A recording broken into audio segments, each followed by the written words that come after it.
Warning, this episode contains brain food that will lead to improved emotional and social intelligence.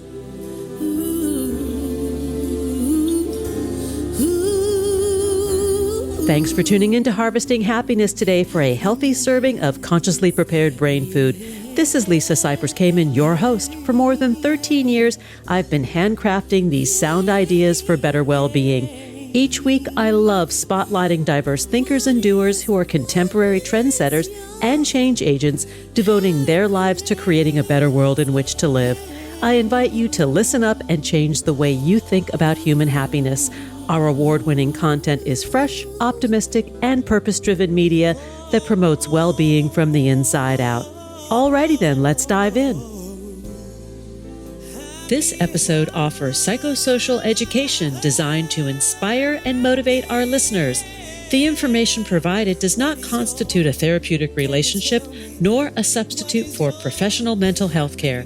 If you are experiencing a mental health crisis, call 911, go to your nearest emergency room, or for listeners in the United States, text 988 for the National Suicide and Crisis Lifeline.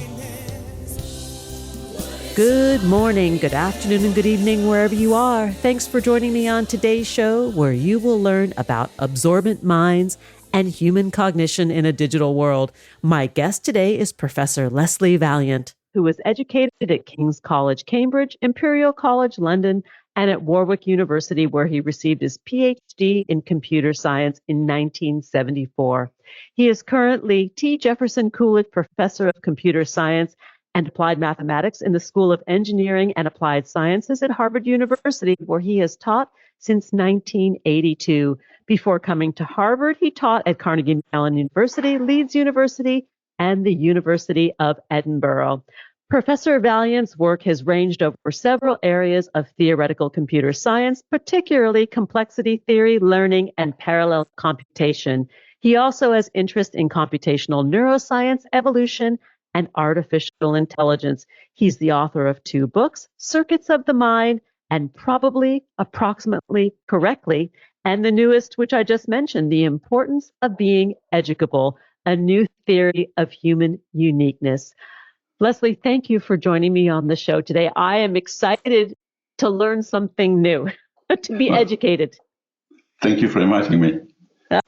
So let's jump into the definition of educable, because it's slightly different than educability. Well, in the book, it's meant to be a new notion. It's a composite notion.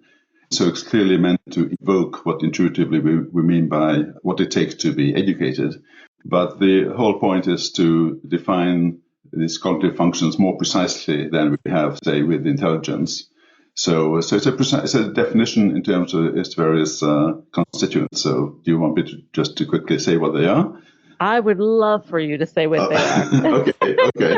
Okay. So the 3 constituents, very briefly. So the first is learning from experience, learning from examples. So this is essentially equivalent to what machine learning technology does nowadays. That's the first part. So the second part is being able to compose together what you have learned. So string together what you've learned when you apply this to a situation. And this is some kind of reasoning. And the third part, which is the most characteristically human, is to be able to take in information by being told by someone explicitly, by someone who specifies the rules of what you do, like a belief spelled out or a program or a recipe, and being able to incorporate this belief just as if you'd learned it from experience. So roughly, it's we have a capability by which we sort of combine 3 different capabilities and make something very powerful from it. So let me just go through this one time to make sure that I've got this. There's we learn from examples, right? How behaviors or processes are demonstrated to us. We learn from watching or by doing. Then we've got the ability to string together the pieces of data or information and reason with it, make some sense out of it. And then the last one is the ability to take in data that might not be our first person experience, but assimilate it as if it was. Yes, that's a good paraphrase of what I said. Yes. Well, I just want to make sure Yes, because I know yes. I know I'm out of my element here, so I want to make sure I'm understanding what you're saying and then apply it to something that is concerning to many people around the world today, and that is the vast amounts of data that we see and hear and the brain's ability to keep up with that data and discern its veracity. Right. Well, that's exactly excellent question in this context. So, conclusion I've come to in this regard is that once I've written down this educability model, it adds up to some amazing capability for us to soak in information. So we soak in information all the time through podcasts, reading, whatever, and we can link it up to our previous knowledge. We can really run with information we've soaked up. But nowhere is there any capability mentioned by me to here to check whether any of this information we soak up is true or useful. So, I mean, as an example, for example, we watch a movie. We almost don't care whether it's fact or fiction. It doesn't seem to be that important to us. We can process the information almost the same way. So so the way I view it is that our evolutionary inheritance is from a world where the world wasn't trying to wreck our learning. It wasn't adversarial to us. So we could somehow trust it. And so we learn in a trusting way. So this is how the education system works. We mainly learn non-controversial things in school. We believe the teacher and we soak it all up, hopefully, and we can run with it. But we're not equipped at all to deal with information which is just false or prepared by someone adversarial, someone who's really trying to mislead us. So sure. So I think, and I think the reason why we're not prepared is that it's inherently it's hard. That if someone teaches us a theory of physics, we can believe it and run with it, but we can't go out and verify for ourselves because it's taken lots of people with expensive equipment to check it all out. And this applies to every other aspect of life, that we hear things all the time about economics, everything else, and we don't have a chance of verifying it for ourselves.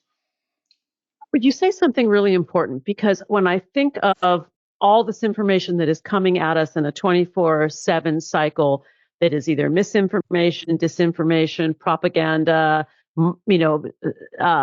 with the intention of marketing to the public a set of beliefs or facts that may or may not be true, it sounds like, and I could be wrong, that the brain has not caught up quickly enough in its ability to decipher necessarily what is real or not. Well, yes, but that's certainly true. But I'm saying it may be inherently very difficult to do it because we're just in no position to verify whether what we hear is true or not. We can't go out and if someone tells you a story of what happened somewhere else, you are not going to rush out and check it. So there are inherently difficulties in verifying the truth of what we hear. Yes, and it's important to attempt to do so, I think. It's important to attempt to do so, and certainly it's also important to educate us. So that's educate certainly children to be more suspicious, to understand that in school one presumes that the learning environment is neutral or even beneficial. The teacher is trying to help them learn. Teacher isn't presenting false information.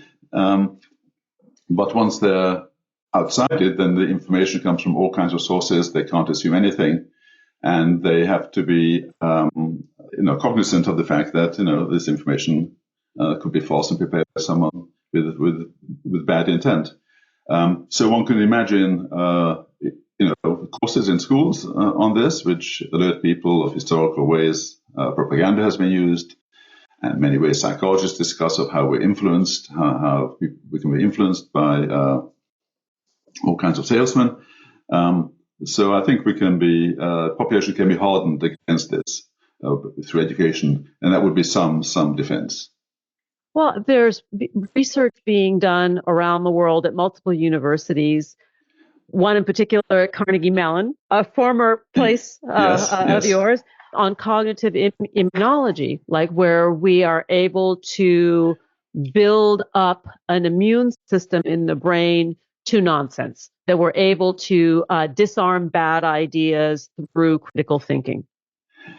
Yes, I'm only slightly familiar with that kind of work, but I think it's difficult. So becoming immune to all kinds of false information, I think, is too optimistic, because we can't. There's no way of verifying what's false and what's true. So critical thinking, yes, I mean, I'm all for it. So the idea that we can be trained, or we can learn to reason better than we do. Yeah, I mean, I'm all for that. But again, I don't think that's a complete solution, because the problem isn't just that we are reasoning in a bad way. So sometimes we do reason and make mistakes. So correct that would be good. But I don't think it's just a failure in our reasoning that we accept false information. No. For there are a myriad of reasons why we embrace the information, right?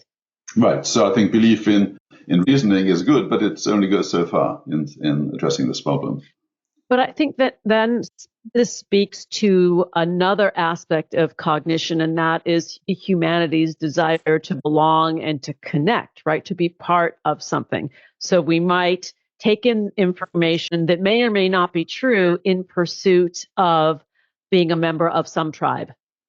Right. So this is one of the ways psychologists tell us that we tend to decide which belief to believe and which one not to. So I think people have to be educated into these tendencies humans have to make decisions, and so to be more aware of our possible failures.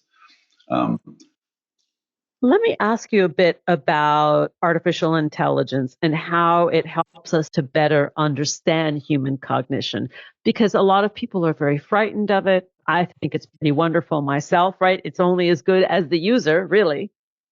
Yes. So from this perspective, so if I'm interested in having a theory of cognition, then taking a computer science perspective, I think, it really gives a new opportunity, because with the computer science perspective, you have some idea and you may be able to realize it as a system. So, for example, a long line of work in machine learning has given us these large language models, and now these things you can test. You can see how they behave. You can make your own opinion, but they're out there. Whereas if I give you some general theory of philosophy or psychology, maybe it's hard to know what the takeaway message is. But with computer science, in some sense, the standards are high in that you have to define pretty precisely what you're going to do. Okay, so for example, these large language models are trained with learning from examples paradigm. And so it demonstrates the power of that paradigm. And you can draw your own conclusions, how much it achieves, what more is required. But computer science is very powerful because it makes it much more specific and well-defined the various notions which cognitive scientists have in the past described a bit more generally. All right, when we talk about how we humans behave, if we take this computational approach to understanding human civilization, what does that look like in your world, in a layperson's description? Well, at a general level, so the hypothesis described in the book is that this educability is what is the main cognitive thing which differentiates us from other species, and that it's a capability we've had for a very long time, probably hundreds of thousands of years or since humans evolved, but it just took a very long time to become useful. It's a kind of property which so clearly it's powerful to be able to tell people my beliefs once there's some useful beliefs to be transmitted. So it's like a snowball rolling. It took a long time for powerful human knowledge like science to be discovered and then to be propagated using educability. So at a very high level, I would say that we had this cognitive ability for a long time, but then just in the last few centuries, this ability suddenly exploded. And the discoveries made by individuals could be communicated, and rapidly on top of it, the civilization and knowledge could explode in the way it has into the very deep scientific theories. So, if we look at ourselves as humans in relationship to other mammals, where we possess identical systems, right, in the body, but the one thing that is the human exception, this is what I'm hearing you say, is this sense of educability, which ties into the ability to reason, to discern, to have critical thinking, and to process data. Well, but all this needs to be defined a bit more precisely Please do. to satisfy me. So I think the point is that many of these single phrases, other species already have. So it's very hard to come up with a single phrase which makes humans unique. This has been well known. So Darwin complained. So I think Darwin's conclusion was that we're just different in degree to other animals, if you describe any one feature. So in the formulation of the book, there are these basic capabilities like learning from experience that's been around for hundreds of millions of years in the animal kingdom, and also training together, say, two different things you've learned.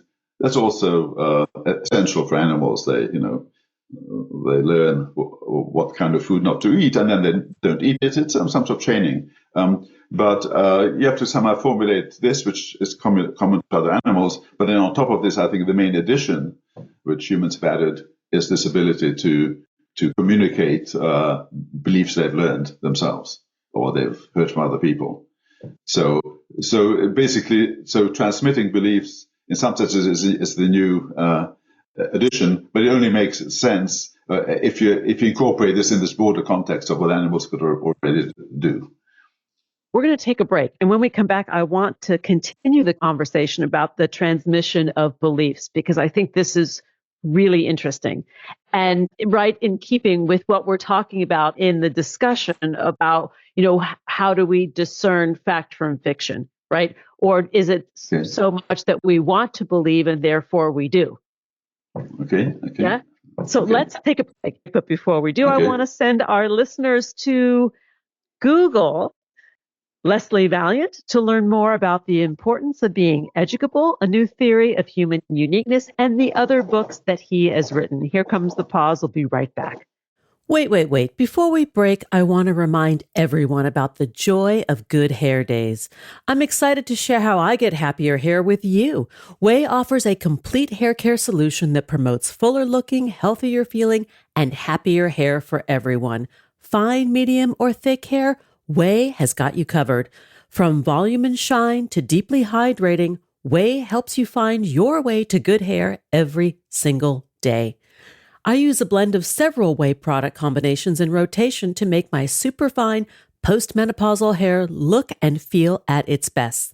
My favorite Way product is their leave-in conditioner that makes my hair feel soft, silky smooth, and smelling like I'm on vacation. Not sure what your hair type is? Take Way's hair quiz at way.com to find out. You can also stock up and save with 32-ounce shampoo and conditioner refill pouches.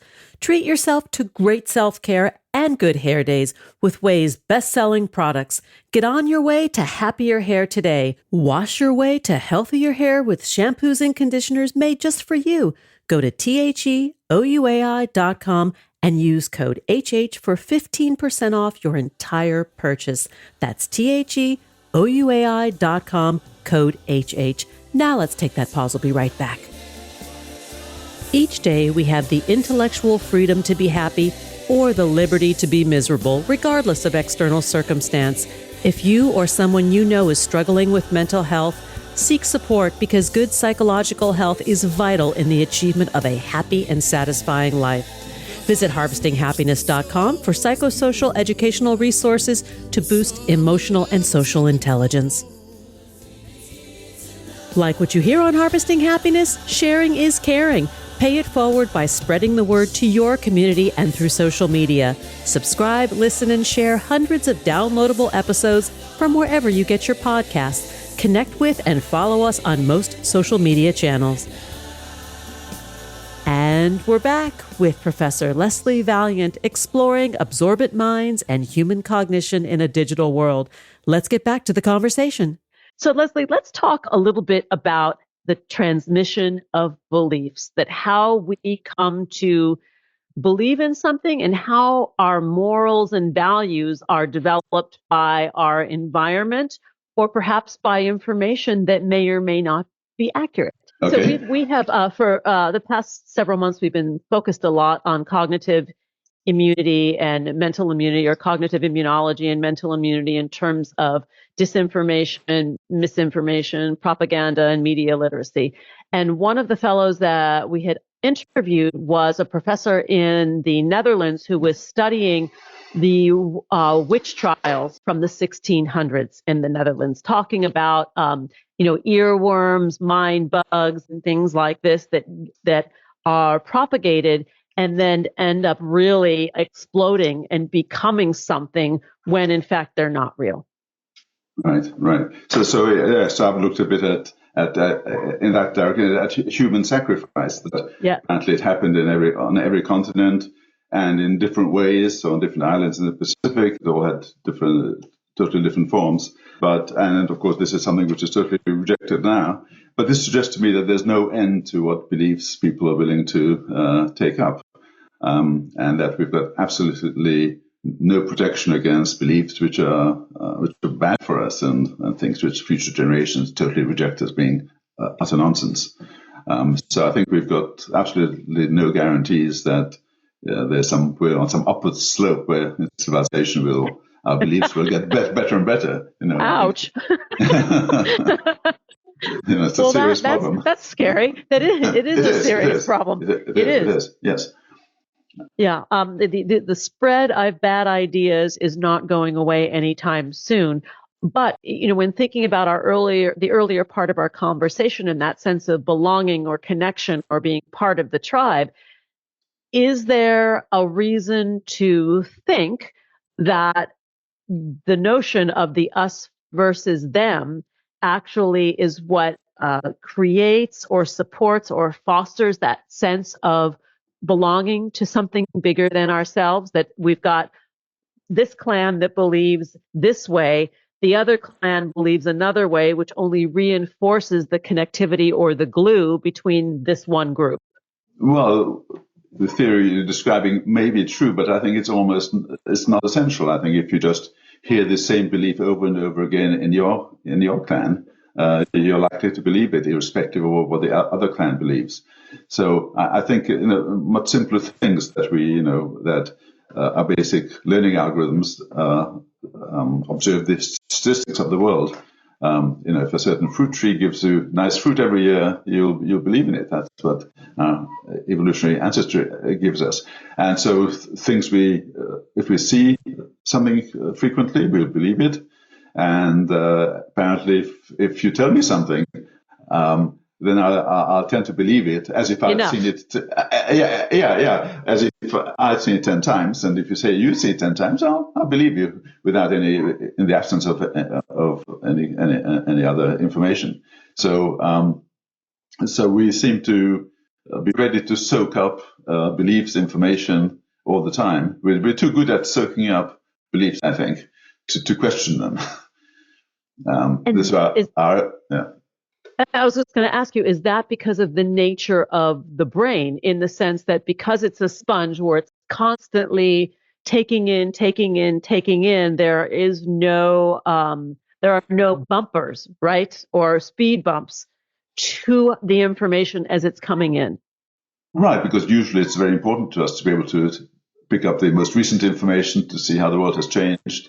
So it's very good for us to be able to learn the statistics of the world, because that's provides a chance for us to survive. If we didn't evolve in a very adversarial world where people or other species were trying to destroy our information to really wreck our ability to learn, then this is a new world for us, where people are preparing information for all kinds of reasons. I don't think that the climate in the world is such that society wants to prevent us from learning. It's more about manipulating the information that we're being presented with to sway ourselves to go one way or the other. Right? It's not trying to restrict information, it's trying to manipulate it. Yeah, but I think one can draw a conclusion between someone just trying to misrepresent one fact, So that say, buy this thing because this is good and it's not really good. Yeah. From a more concerted effort, which you see in propaganda, where they really try to a more systematic way to change your beliefs about some very broad aspect of life, where they are trying to change your learning process, not just in one instance, but the whole way a process is going. They understand that you're going to see many things, and the many things they present to you are all consistent with the false belief they're trying to persuade you of. So it's a more concerted effort to change your belief system than just lying about an individual situation. And in a certain sense, that has not changed very much in the last couple hundred years, right? I mean, that people have always wanted to manipulate or sway the public to go one way or the other. So that hasn't changed. It's just that the machines are capable of doing it faster and more furiously. Well, that's certainly true. But I think there were more sources of information which we regarded as trustworthy. There were fewer sources of information. Maybe there were a few newspapers, and maybe people understood that these different newspapers had different political leanings. But there were these newspapers that were generally understood what limits they worked under. So it's not that suddenly you were presented with information where you had no idea where it came from, for what purpose. So it was more where you had sources of information which you had some understanding of. Yeah. Okay, so you maybe chose between 3 different newspapers to read in your town, and you roughly knew what to expect from them. I see your point. And here we have now vast amounts of information coming, some for free, some coming through various streams on social media, others coming behind a paywall, right, that you're actually paying for, which Right. The concept of paying for the truth is a bit problematic, right? It's like, how do you figure out where to draw the sources and connect the dots and create some thread that makes sense? Yes. Tell us. If you know, share the secret, because this is something I think about. Yes, I mean, as far as possible solutions, I think certainly one approach is just to harden individuals against the onslaught of this information. But another one, maybe addresses your problem, is that we should think of, instead of having these many institutions which provide different kinds of information, we do need some sources which we regard as trustworthy. Okay, Yeah. And they would be made trustworthy maybe because they're organized inherently. They represent, say, both major parties in the country.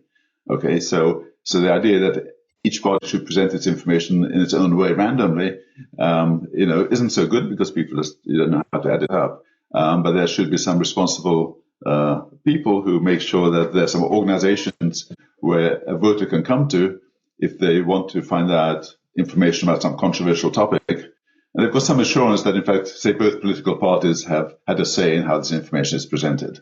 That gives some trust. Okay, so I think you need institutions which, by their composition, are worthy of trust because their composition ensures that at least both sides have had a say in. Yeah. And I don't think we have that at the moment. No, I don't think we do either. But in theory, it's the right approach. And but then is it that the truth becomes true by mutual consent, by agreement? It's a negotiated position, Yes. but it may just be that the two sides are presented next to each other. But even the two arguments being presented, say, in the same program is, in a discussion, is much more valuable than you tuning into something at one extreme and tuning into something else at the other extreme and almost got no idea what to make of it. So I think the having some interactive discussion of the two positions is much more valuable. And I do think at one time that was present in American news. Wasn't it the fairness doctrine that was then done away with? We will not name the presidency during which that was banned, but it did exist. Exactly. I think it was very valuable. I think so too. And when that went away, and the fairness doctrine, for those who don't know what it was that if somebody presented one view, let's say in the political sector, that it was the other side got the opportunity to refute or support its position, which makes perfect sense, right? You hear it out, and then you make your own decision. Right, but you have to present the arguments together. Yeah. So another example of an institution which is, by its definition, has its trustworthy aspect is the Congressional Budget Office. So the U.S. Congress is a pretty, we know a lot about that. But for them to be able to figure out what the budget consequences are of some proposed legislation, they do go to some group of people who they both sides trust. Yes. Because of the way it's combined. So I think these organizations which are made trustworthy by virtue of the composition, by virtue of how they're composed, how they represent the different viewpoints. I like where you're going with this, because it also makes sense that, like, when Congress goes to run these budgetary scenarios, they're actually using a computational model to source or suss out scenarios. If we do this, this, and this is what we're going to end up with. Right, but there are lots of answers they can get depending on their political leanings, and they need to agree on. And they use this technique to get some agreed number. This is great, and this is actually, to me, very, very helpful. Right, it's using the best of technology and then the best of humanity to try and create a neutral or verifiable source that we could say, okay, we may not agree 100%, but we know that the facts are there. Well, we know that the result is arrived by some negotiation between the two sides. Yeah, some version of the truth, some shade of gray that they both can agree upon. Yes, exactly. So what can we as an individual, as a human, hope for to remain educable? Like, what can we do to keep our minds and our hearts open to lifelong learning, to wanting to and to aspire to grow and to learn more? Because at a certain point, somebody might say, you know what, I've had enough. I can't listen to anything more. Well, I think I think most people do listen all the time, right? We're on our cell phones all the time. We listen to podcasts, watch movies. So we certainly, people seem to receive information readily and happily. If you're asking how can we make sure that the information we listen to is somehow more useful to us and makes us better, then that's a more difficult question. So how do you encourage people to listen to things which are new to them, take them to new areas? I don't have a good solution to that. But your question actually reminds me of one issue which I do raise in the book, is that if educability is our ability to process information in these ways, which we use in education, then a good question is whether can it be enhanced by some educational process. So maybe early childhood education does it already. I don't know. Yes, it may. In some cases. Yeah. But since for this notion of educability, there's a more precise definition, one can do potentially. There's a chance of asking this question in a more scientific way, and maybe we can make ourselves better at educating ourselves. Maybe we can learn faster. This is an open question. I don't know, but I think this framework in the book, I think, gives an approach to trying to answer this more scientifically than hitherto. Okay, people talk about learning to learn, but no, we don't know exactly what that means. Well, I think the echo chamber, because we get comfortable with the information that we choose to believe, right? So then we start living or occupying this echo chamber space where there's not really new information coming in. So maybe it is the stepping outside of the comfort zone with the open mind that then allows it to get in to our brains or our minds more easily. I don't know. I think it's a question for people. Like, how do you remain educable? Right, but it doesn't have to be in a controversial area. So educability also means just trying to learn something new to you which is quite difficult to learn, that it takes effort and time. You have to devote time to it. So what makes someone do that is another question. I mean, how to deal with controversial matters? Yes, I mean, that's a different question. Well, and it's a pressing one for our world today, but at the same time, maybe if it's applied to something more simple, like how do we learn to do a new activity, something that we're curious about, that allows us to grow on one side, that we then get the brain working in a way where other things become more curious and we're more open to it. Like the portal is what seems easier first. Yes, so you're asking how could we how could we make ourselves more open, more wanting to learn, more challenging things, maybe. Yes. Yeah. So I don't know. So one question is whether we can enhance our abilities to learn challenging things, but another one, which you correctly raise, is that there's also the issue of one's desire. Do you want to do something? Yeah. Besides your ability to do something, it takes some desire to do it. So that's a different question. Yeah. So I don't have a good answer to that now. Yet. Maybe your next book. maybe. We'll tap into that portion of the brain where motivation and action can be synthesized, because that's a challenge, right? Oh, I would love to learn how to play the guitar, for example. I'm just making it up. I don't know how to play the guitar. And then what would it take for me to actually go do that? Sure. But you can ask the same question, of course, about the education system. So one question is, can we improve the education system so kids learn better, more effectively? But of course, a big part of that is motivation. Okay, so how to motivate them is a separate aspect of the question from just teaching them better, for example. Well, I think keeping kids in their seats all day is probably not a very good way of them synthesizing and assimilating information, right? Like to say you have to sit at your desk and focus on the teacher, because that's not really how learning occurs. Right. So these motivational aspects, sure, are fundamental as well. Yes.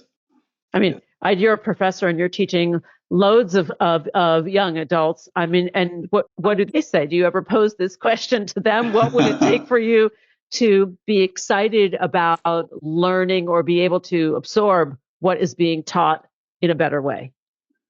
No, I haven't asked them that, no. But it's clearly, so I think we pursue education we could think more carefully about how we're pursuing education. That's also part of the point of doing, of formalizing educability, that at the moment, the education system is very much best practices kind of enterprise. Yeah. No one pretends it's based on some scientific principles, and it could be more based on scientific principles.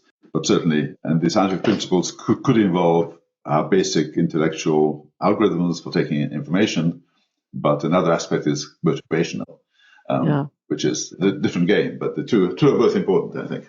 Well, maybe it's about the reward center of the brain getting its hit of dopamine, right? Which is that feel-good hormone. So once you are doing that, then there's motivation because we want more of that, right? Like we humans, we're pleasure-seeking missiles. Anything that will bring us pleasure, we want more of it and lots of it.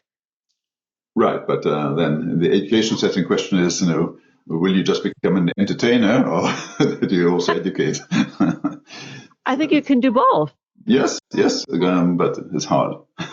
I mean, the best professors that I had at university, and particularly in graduate school, were the ones that were fabulous storytellers that had, hooked me in by their stories. And I'm like, I want more of that. Yes. But I think these two different aspects of motivating people to listen, and actually making sure that what's remembered is the crucially important stuff. Yeah.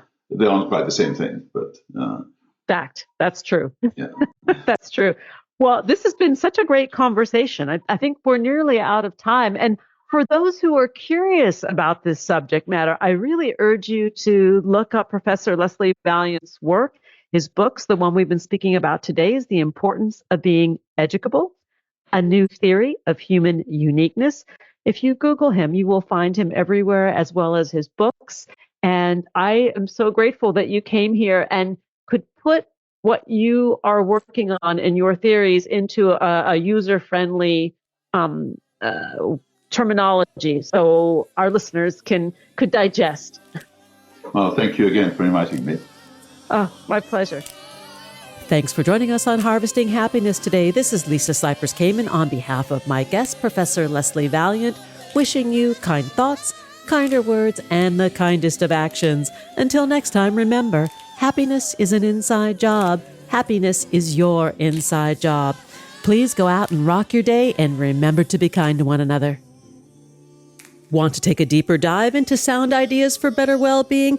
Check out our new bonus edition content, More Mental Fitness by Harvesting Happiness, available exclusively on Medium and Substack.